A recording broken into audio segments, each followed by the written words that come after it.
Guys, i-back natin guys yung camera kasi nagre-reflect yung yung araw.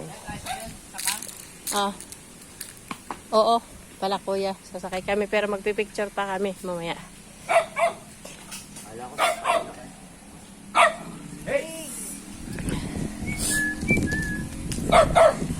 So, ayan.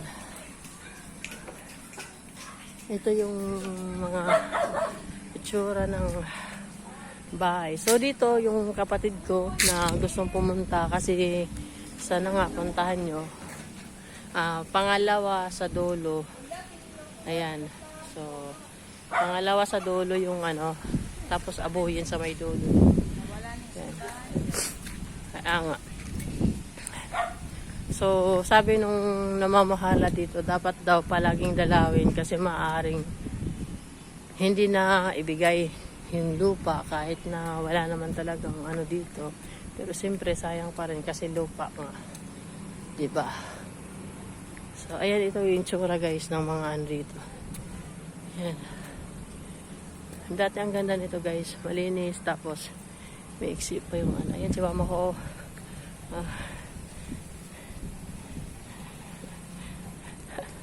Nagmo-model. Baka hindi na natin makita yung mga hindi na natin makita yung bundok kasi baka natatakpan na ng matatakpan na ng mga kahoy. Dati may to dito.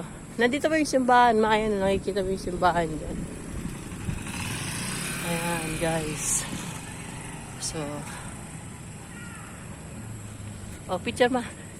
Diyan ka. Stop. Ayan, man. Ayusin mo.